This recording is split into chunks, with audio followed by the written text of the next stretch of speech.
How's it going, everyone? My name is Connor, and in today's video, we're going to be discussing about why Sapnap's videos go as viral as they do. I know the title is something like exposing Sapnap secrets. This is not a negative video. If anything, it's a bit of a celebration of his channel, but also an analysis of why his videos do as well as they do.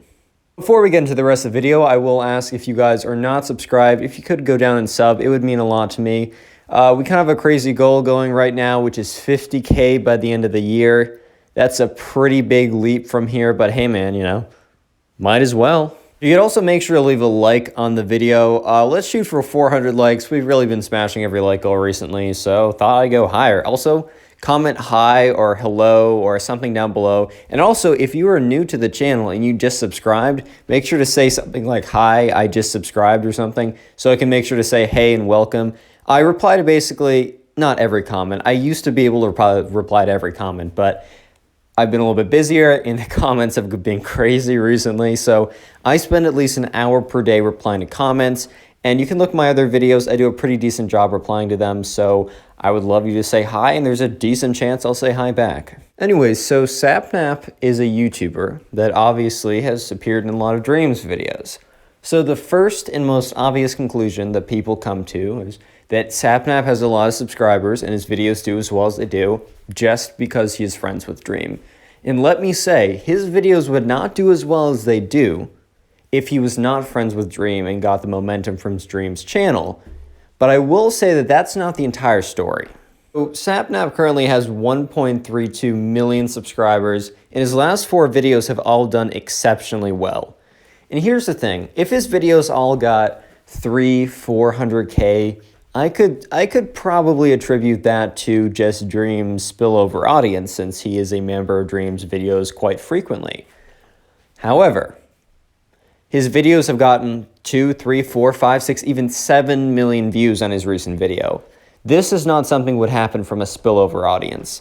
Dream, yes, gets tens of millions of views on his videos, but I'm going to make the assumption that not half of the people that watch one of Dream's videos, that let's take a Dream video that got 14 million views. I'm gonna make the assumption that not half of the people that watched that video directly went over Sapnap's channel and watched his recent video. Maybe 2%, maybe 3% went and directly watched it, but 7 million views, you can't get that from a spillover audience.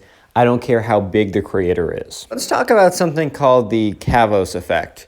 You might have no idea what I'm talking about, but let's go back to 2017 on YouTube, and let's actually go to a completely different YouTube scene, not the Minecraft scene, but the commentary scene. It's interesting, I used to actually really follow this scene really closely, or this community per se. I'd more call it a scene than a community, but I followed it really closely back in the day, and it's interesting because now my channel is kind of a mash of them both.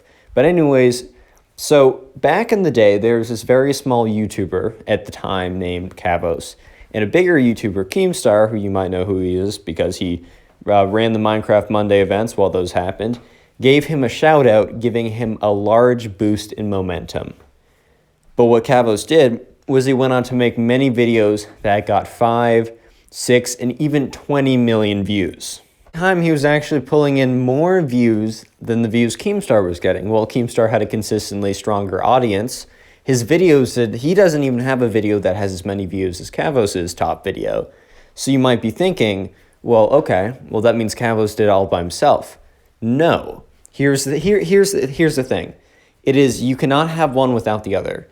If Keemstar did not give Kavos momentum on his videos through a whole new thing of new subscriber growth, Kavos' videos would have never gotten 6, 7, and even 20 million views. With that being said, you can't say that Keemstar was 100% not to blame, but the reason for Kavos' videos getting 5 or 6 or even 20 million views, because his videos have not hit those numbers, and especially don't consistently hit those numbers. So it's the same thing with Sapnap here, yet a little bit differently. Dream does consistently hit those numbers of insanely high numbers, higher than the numbers Sapnap is getting. However, I don't think it's fair to say that Sapnap's 7.9 million views on his recent video is due 100% to Dream. However, I would also say that Sapnap would not have the channel he has today if it wasn't for Dream's not shoutouts, but just being in his videos, and getting a part of Dream's audience. Momentum and having a viewership on YouTube will 100% propel your videos so much farther than if you started from scratch. Like, for example, the videos I make right now, because I have a bit of an audience, they will be shown to more people. If I made these videos on a fresh channel with 0 subscribers, they would be getting, I don't know, 10, 15 views. You know, it's all, YouTube is a game of momentum. And that's why I've been making so many videos, even though I'm in the middle of school right now, because I'm aware that YouTube is a game of momentum. And I want to keep the momentum going for my channel. I really appreciate all the likes and views and all the great stuff you guys have been giving to me recently. But that's the thing about YouTube to take away from this. It's a momentum, one of the most important things. Let's talk about Sapnap's thumbnails. They're really good. They're on point. They're also very similar to Dream's and George's. And he also obviously spends quite a bit of time thinking about his thumbnails, as does George, Dream, Mr. Beast, and all the top creators. So if you don't know, the thumbnail is probably one of the most important things on YouTube. Because when you're scrolling down either on your homepage or the recommended or in the YouTube search, the first thing you see is the thumbnail, you don't see the title. If the thumbnail is not interesting to your eyes, you're probably not going to read the thumbnail. I mean the title. I mean, you might, I don't know, you might also read all the titles, but the majority of people, it is, the thumbnail is interesting, now I'll read the title. So the thumbnail is actually the first thing people see, making it the most important. So there are also 2 types of thumbnails that seem to work on YouTube: professional and raw. I'll start with professional. Professional is something more or less what something like, I don't know, I would make. Even though I don't find my thumbnails that difficult to make and that fancy or that special, obviously there's a bit of editing that went into them. I mean, they have a drop shadow, they have a glow. It's not a still image. It's obviously a thumbnail that has been edited, and it's been edited well enough so the performance, so it looks clean, you know? It's not the most complicated thing, and it's definitely not the most beautiful thing, but it looks like some effort went into it. There's also raw thumbnails. Now, these are really popular, and the reason they're really popular is they're made to look as if they were a still image within the video. Most of the time, they aren't. I mean, look at Dream's thumbnails. There are no arrows, there are no edits. It is just a screenshot of him in whatever in action. It is normally, and the thing with these raw thumbnails is they have to appear as if they're in the video, but they also have to explain the key moments of tension within the video. What do I mean by this? Dream versus 3 Hunters. Okay, this one's a little bit harder to say that it's legitimately within the video, but he is underground and he is like digging up or something, and the 3 Hunters are above him. And then everyone looking on it, everyone who looks at it like, oh no, Dream, don't do that. Oh no, Dream, don't do that. And they click in, you know? And all these thumbnails are like that. They have to tell a story. And they're really, really effective if you get them right. The thing is, these thumbnails could also completely bomb if you don't tell the story right. These, I actually would say, are more of an art than the professional thumbnails. I don't know if I 100% agree with that when you go to the top 99.99% of, the top 0.001% of thumbnails. I think those are probably a little bit more artistically, I don't know, inclined than these raw thumbnails. But I would say that the raw thumbnails are much harder to pull off than a really nicely done professional thumbnail. Just my personal opinion. Now on to titles. And when I speak about these titles, when I speak about Sapnap, I'm really speaking about Dream and George. And obviously Dream is the one who pioneered it, and Sapnap is most likely taking inspiration from Dream on this. Or Dream has explained how to do the titles well. So when you're making a title on YouTube, you need to balance both SEO and clickability. SEO being search engine optimization. Does YouTube know what your video is about? And secondly, will a viewer click on the video? Because, for example, you could have a video and say, OMG guys, you won't believe it. You know, maybe if you're big enough, YouTube will recommend it to people. But for the majority of YouTubers, YouTube doesn't know what this video is about. How is it supposed to recommend this video? For example, if you had a video about Minecraft and you titled it, OMG guys, you won't believe this, YouTube doesn't know that the video, it might know the video is about Minecraft, but it really doesn't feel like it's not going to recommend it to people who are interested in Minecraft. While there's the other side where you're like, I gotta make my title perfect for the search engine. So you say, how to play Minecraft tutorial, tutorial, PvP, how to 1.8. You spam with a bunch of keywords. You're like, yes, I should get all the views in the world because I added every single title or descriptive word that someone would look up. And you get no views on that. And you're like, wait a minute, what happened here? You have to find a balance between people want to click on it and the YouTube algorithm knows what your title's about. So let's go to the typical Dream/Sapnap/George title. It is always Minecraft, click. When I say Minecraft, click, I mean every single title is Minecraft, comma. This is because keywords in the beginning of the title are weighted heavier than keywords at the end. So when you say Minecraft, comma, instead of the clickability thing and then in Minecraft at the very end, it's almost putting more weight onto Minecraft as the theme of the video.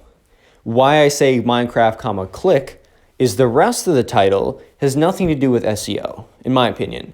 It has everything to do with why the user wants to click into it. It is a combination of the title and the thumbnail right there.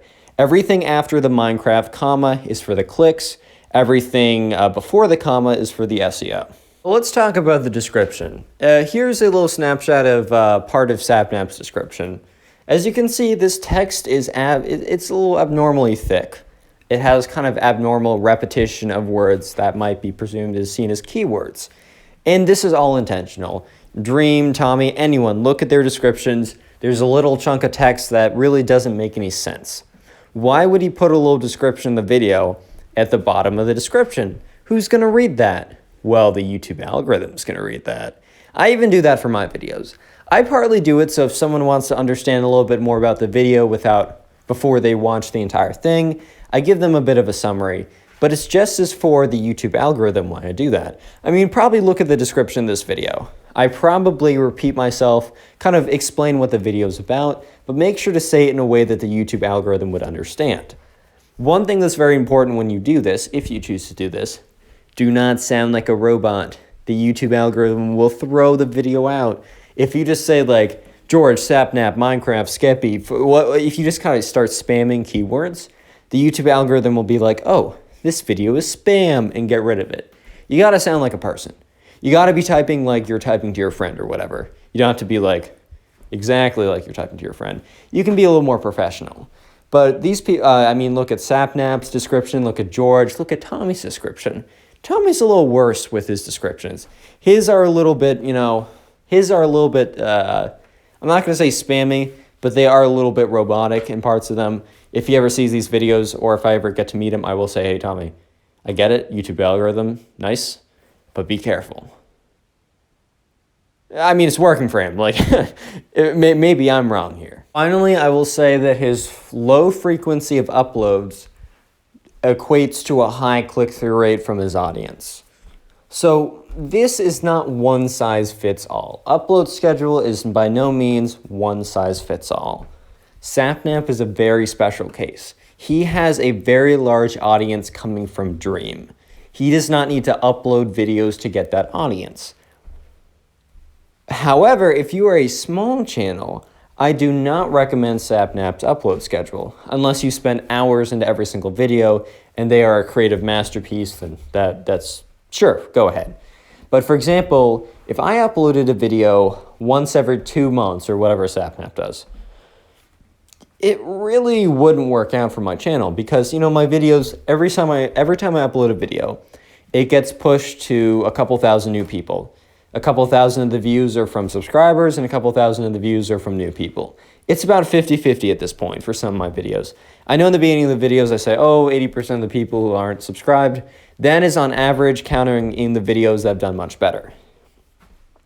So if I only made a couple videos every couple months or one video per month, I would only have 3,000 new people visiting my channel every month instead of every single day getting a couple thousand new people every single day to view my channel and having a couple hundred of them subscribe. That is the momentum factor that, in a way, Sapnap doesn't need to worry about because Dream is going to keep his momentum.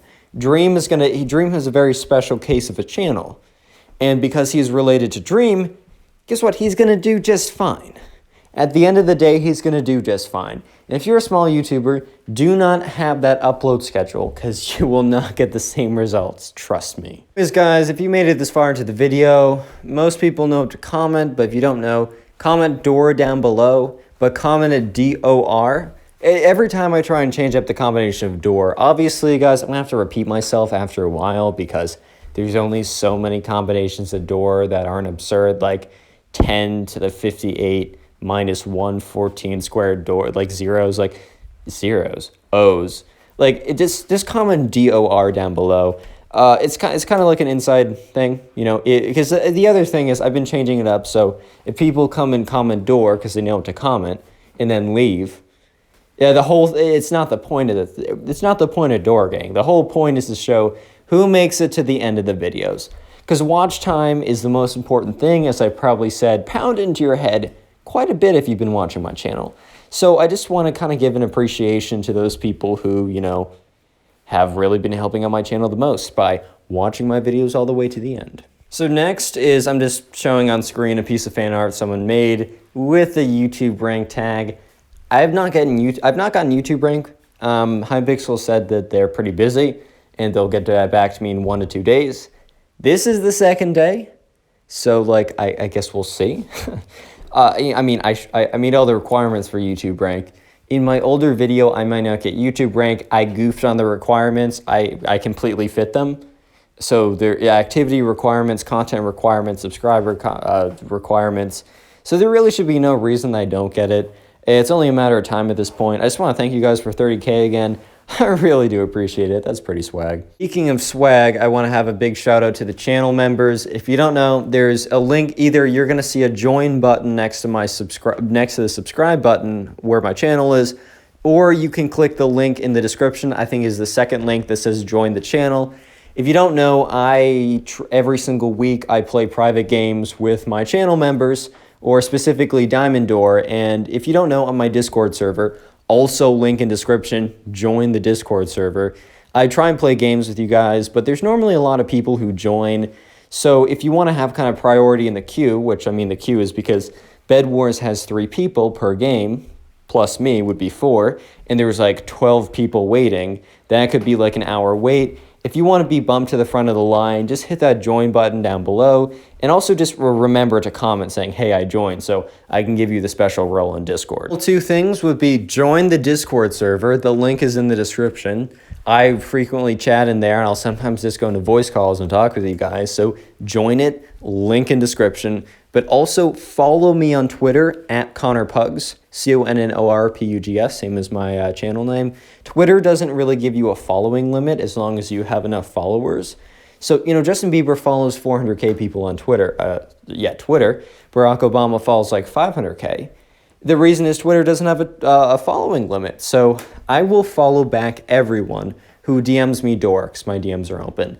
I will follow, that's all you got to do. Follow me on Twitter, DM me door, and I'll follow you back. So make sure to go ahead and do that. With that said, guys, thank you so much for watching. I don't know if we'll have a video tomorrow because I'm taking a big test, and it's not going to be very fun. But with that being said, I really appreciate you guys watching. Leave a like if you haven't already done so. Comment door with DOR if you haven't already done so. Watch another one of my videos to help out the channel. And as always, I'll see you in the next one. Peace.